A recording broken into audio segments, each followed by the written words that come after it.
আসসালামু আলাইকুম ওয়া রাহমাতুল্লাহি ওয়া বারাকাতুহু। আলহামদুলিল্লাহ ওয়াসসালাতু ওয়াসসালামু আলা রাসূলিল্লাহ বাদ। সুপ্রিয় দর্শক শ্রোতা ভাই বোন, আমাদের দেশে জিলহজের প্রথম দশকের আগমনী বার্তা আমরা পাই কোরবানির পশু কেনাবেচার হাট দেখে কিংবা গরু ছাগলের আনাগোনা দেখি।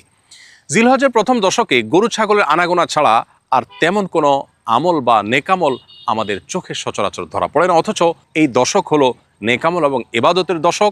এই 10টি দিন হলো রমজানের পর ইবাদতের সবচেয়ে বড় ইবাদতের মৌসুম এবং সিজন। মধ্যপ্রাচ্যে একটি চমৎকার জিনিস আমার চোখে ধরা পড়েছে, সেটি হলো অনেকে তার বাসাবাড়ির সামনে কিংবা সুপার শপ কিংবা শপিং মল বা ছোটোখাটো দোকানপাটের সামনেও কোনো অডিও ডিভাইস স্থাপন করে সেগুলোতে মৃদু ভলিউমের তাকবীরের অডিও তারা চালু করে রাখেন। উদ্দেশ্য, পথচারী এবং আশপাশ দিয়ে যাওয়া মানুষজন যেন এই তাকবীর শুনে তাদের স্মরণ হয় এবং তারা যেন তাকবীর বলে ওঠেন। মিডল ইস্টের চমৎকার কালচারটিকে অনুসরণ করে আমি আমাদের বাসার নিচে এবং বাসার সামনে থাকা মসজিদের সম্মুখে দুটি ছোট ডিভাইস স্থাপন করে সেগুলোতে মৃদু ভলিউমে তাকবীরের অডিও চালু করে রাখার উদ্যোগ গ্রহণ করেছি। উদ্দেশ্য, পথচারীদের যেন এই তাকবীর শুনে তাকবীরের কথা স্মরণ হয় এবং তারা যেন তাকবীর বলে ওঠেন। প্রিয় দর্শক, আমরা চাইলে আমাদের আশেপাশে এরকম তাকবীর ধ্বনিতে যেন মুখরিত হয় এবং আশপাশে মানুষদের যেন স্মরণ হয়, সেরকম নানাবিধ উদ্যোগ গ্রহণ করতে পারি। প্রিয় দর্শক, আল্লাহ রাব্বুল আলামিন কোরআনে কারীমে সূরা ফাজরের 2 নম্বর আয়াতে বলেছেন, ওয়ালায়ালিন আশ, 10টি রাতের শপথ। বেশিরভাগ মুফাসসিরগণ বলেছেন এর মাধ্যমে জিলহজের প্রথম 10টি রাতকে বোঝানো হয়েছে। যে 10টি রাতের শপথ করে আল্লাহ গুরুত্বপূর্ণ একটি বার্তা দিতে চেয়েছে, সেই 10টি রাতের মাহাত্ম্য মর্যাদা যে অনেক বেশি সেটা বলার অপেক্ষা রাখে না। সেই 10টি রাত হলো জিলহজের প্রথম 10টি রাত। সহিহ বুখারীতে বর্ণিত হয়েছে, নবী করিম সাল্লাল্লাহু আলাইহি ওয়াসাল্লাম বলেছেন, মা মিন আইয়ামিন আল আমালুস সালিহু ফিহিন্না হাব্বিরাল্লাহ মিন হাদিল আইয়াম।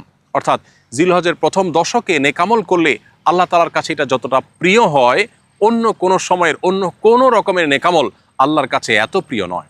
সাহাবীদেরকেও জিজ্ঞাসা করলেন, ইয়া রাসূলুল্লাহ, অন্য সময় যদি আল্লাহর রাহে কেউ জিহাদ করেন সে আমলটাও কি এর চাইতে প্রিয় নয়?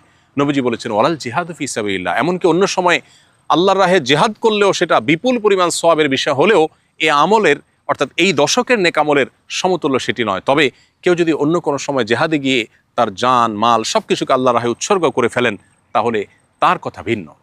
এখান থেকে পরিষ্কারভাবে বোঝা যায় এই দশকটি এর গুরুত্ব এবং মর্যাদা এবং মাহাত্ম্য কত বেশি, এর তাৎপর্য কত বেশি। প্রিয় দর্শক, এই দশককে ঘিরে কোরবানি ছাড়া বা কোরবানির প্রস্তুতি ছাড়া আমাদের সমাজে অন্য কোনো আমল দেখা যায় না। এটি দুর্ভাগ্যজনক একটি বাস্তবতা। তাই আসুন জিলহজের এই দশককে আমরা আমল, ইবাদত এবং নেকামল দিয়ে সাজাবার চেষ্টা করি।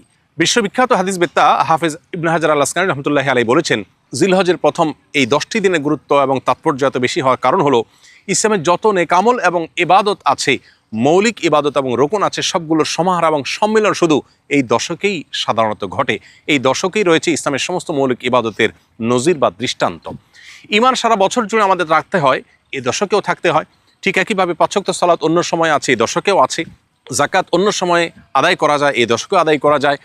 সিয়াম বা রোজা রমজান মাসে আমাদের রাখতে হয়, এই দশকের 9 তারিখে এবং প্রথম 9 দিন জুড়ে রোজা রাখার নির্দেশনা রয়েছে। অতএব রোজার নমুনা বা আমলও এখানে আছে।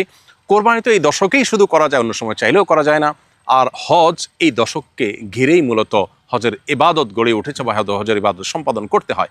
ঠিক এভাবে ইসলামের মৌলিক সমস্ত ইবাদতের সমাহার এই দশকে পাওয়া যাওয়ার কারণে এর গুরুত্ব অনেক বেশি। প্রিয় দর্শকের জন্য আসুন এই দশককে আমল এবং ইবাদত দিয়ে আমরা সাজিয়ে তোলবার চেষ্টা করি। জিলহজের প্রথম দশক উপলক্ষে একজন ইমানদারের যে সমস্ত করণীয় হতে পারে তার মধ্যে সর্বপ্রথম হলো যত রকমের নেকামল এবং ভালো কাজ হতে পারে, ইবাদত হতে পারে, আল্লাহ সন্তুষ্টির কারণ হতে পারে, এই সবগুলো দিয়ে এই দশকের দিন এবং রাতকে আমরা সাধ্য অনুযায়ী সাজিয়ে তোলার চেষ্টা করি। কারণ এই দশকের নেকামল আল্লাহর কাছে সারা বছরের যে কোনো সময়ের যে কোনো নেকামলের চাইতে প্রিয়। অতএব আমলের এই মৌসুমকে নেকামল দিয়ে আমরা ভরিয়ে তোলার চেষ্টা করি। 5 ওয়াক্ত ফরজ নামাজ তো বিশেষভাবে গুরুত্বের সাথে আদায় করবই, পুরুষরা জামাতের সাথে, মহিলারা যথাযথভাবে যথাসময় আদায় করব। এর বাইরে নফল রোজা, নফল ইবাদত এবং অন্য সমস্ত নেকামল দিয়ে আমরা সাজাবার চেষ্টা করব। দ্বিতীয়ত, পাপ এবং গুনাহের কাজ সারা বছর জুড়েই একজন ইমানদারের জন্য ক্ষতিকর, ধ্বংসাত্মক। এই দশকে ইবাদত এবং নেকামলের মৌসুম হওয়ার কারণে বিশেষভাবে পাপাচার থেকে বেঁচে থাকার আমরা চেষ্টা করব। তৃতীয়ত, এই দশক জুড়ে আমরা বেশি বেশি আল্লাহর জিকির এবং স্মরণ করবার চেষ্টা করব, কারণ সূরা হজের 28 নম্বর আয়াতে আল্লাহ তাআলা সেই নির্দেশনা আমাদেরকে দিয়েছেন। অতএব যতভাবে আল্লাহর জিকির হতে পারে, আল্লাহর স্মরণ হতে পারে, এই দশক জুড়ে সেটা আমরা আল্লাহর উদ্দেশ্যে নিবেদন করব। চতুর্থত, যাদেরকে আল্লাহ তাআলা তৌফিক দিয়েছেন তারা এই দশকে হজ করবো ইনশাআল্লাহ। 5 নম্বর হলো যাদেরকে আল্লাহ তৌফিক দিয়েছেন তারা এই দশকের 10ম দিনে অর্থাৎ কোরবানির দিন আমরা কোরবানি পেশ করব আল্লাহর উদ্দেশ্যে। 6 নম্বর আমল হলো এই দশককে ঘিরে আমরা বেশি থেকে বেশি তাকবীর, তাহমিদ, তাহলিল অর্থাৎ আল্লাহু আকবার, লা ইলাহা ইল্লাল্লাহু আল্লাহু আকবার ওয়ালিল্লাহিল হামদ বেশি বেশি আমরা পাঠ করব এবং উচ্চারণ করতে থাকব। সাহাবীদের মধ্যে কোনো কোনো সাহাবী এই দশক উপলক্ষে বাজারে যেতেন শুধুই তাকবীর পাঠের উদ্দেশ্যে। কিছুটা সরবে বা উচ্চ কণ্ঠে তারা তাকবীর পাঠ করে অন্যদেরকে স্মরণ করাতেন, যাতে তাদের তাকবীর শুনে অন্যরাও তাকবীর পাঠ করেন। কতটা গুরুত্বপূর্ণ হলে এই দশকে তাকবীর দ্বারা পুরো পরিবেশকে মুখরিত করবার চেষ্টা সাহাবীগণ করতেন। অতএব এই দশকের দিন এবং রাতকে আমরা সাধ্য অনুযায়ী নারী পুরুষ সবাই, নারীরা নীরবে, পুরুষরা যেখানে সরবে দরকার হয় সেখানে সরবে, যেখানে নীরবে হয় সেখানে নীরবে তারা বেশি বেশি তাকবীর পাঠ করব। 7 নম্বর আমল হলো এই তাকবীর অর্থাৎ আল্লাহু আকবার, লা ইলাহা ইল্লাল্লাহু আল্লাহু আকবার ওয়ালিল্লাহিল হামদ। এটি জিলহজের 9 তারিখ বাদ ফজর থেকে নিয়ে জিলহজের 13 তারিখ আসর পর্যন্ত এই দিনগুলোর প্রত্যেক ফরজ নামাজের পর নারী পুরুষ সবাই যার যার অবস্থান থেকে একবার করে আমরা পাঠ করব। এটি হলো বিশেষভাবে এই তাকবীর পাঠের আমল।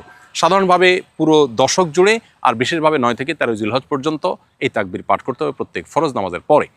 8 নম্বর আমল হলো যারা কোরবানি করার নিয়ত করেছেন, কোরবানি করবেন ইনশাআল্লাহ, তারা জিলহজের চাঁদ উদিত হওয়ার পর থেকে নিয়ে কোরবানি পর্যন্ত এই সময়টুকুতে চুল, নখ এবং শরীর অবাঞ্ছিত লোম ইত্যাদি কাটা থেকে বিরত থাকবেন।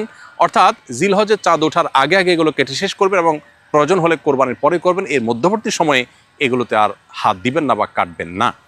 9 নম্বর আমল হলো জিলহজের 9 তারিখে রোজা রাখা। পৃথিবীর বিভিন্ন প্রান্তে ছড়িয়ে ছিটিয়ে থাকে যে সমস্ত মুসলমানগণ আরাফায় যেতে পারেননি বা হজ করতে পারেননি, তারা জিলহজের 9 তারিখে যদি রোজা রাখেন, নবী করিম সাল্লাল্লাহু আলাইহি সাল্লামের ভাষ্য অনুপাতে 1 বছর পূর্বের এবং 1 বছর অগ্রিম অর্থাৎ পরবর্তী 1 বছর যদি আল্লাহ তাকে বাঁচিয়ে রাখেন, তাহলে সেই বছরের গুনাহ অর্থাৎ সগীরা গুনাহগুলো আল্লাহ তাআলা মাফ করে দিবেন। এজন্য জিলহজের 9 তারিখে বিশেষভাবে নফল রোজা রাখা, এবং অনেক ওলামা ইকরাম বলেছেন জিলহজের 1 থেকে 9 তারিখ পর্যন্ত, যেহেতু আমলের দশক অতএব এই 9 দিনই রোজা রাখাটা বিশেষভাবে নির্দেশিত যদি তৌফিক হয়। 10 নম্বর আমল হলো জিলহজের 10ম তারিখ অর্থাৎ ঈদুল আজহার দিনে সাধ্য অনুযায়ী ঈদুল আজহাকে ঘিরে যে সুন্নাহগুলো আছে সেই সুন্নাহগুলো বিশেষভাবে পালনে সচেষ্ট থাকা। প্রিয় দর্শক, জিলহজের প্রথম 10টি দিন ইবাদতের অত্যন্ত অবহেলিত অথচ কোরআন এবং হাদিসের দৃষ্টিতে অত্যন্ত তাৎপর্যপূর্ণ মৌসুম বা সিজন। আসুন প্রত্যেকে যার যার জায়গা থেকে এই দশকের তাৎপর্য, গুরুত্ব এবং মাহাত্ম্য সম্পর্কে মানুষের মধ্যে সচেতনতা সৃষ্টি করি, মানুষের মধ্যে জানাশোনাটা বাড়ানোর চেষ্টা করি এবং সেই সাথে এই দশকের করণীয়গুলো নিজেরা আমল করি, অন্যদেরকে আমল করতে উদ্বুদ্ধ করি। আল্লাহ রাব্বুল আলামিন আমাদের সবাইকে জিলহজের এই দশকের গুরুত্ব অনুধাবন করা, অন্যদের মধ্যে সচেতনতা সৃষ্টি করা এবং আমল দিয়ে এই দশককে অর্থবহ করে তোলার তৌফিক দান করুন। জাযাকুমুল্লাহু খায়রা। আসসালামু আলাইকুম ওয়া রাহমাতুল্লাহি ওয়া বারাকাতুহু।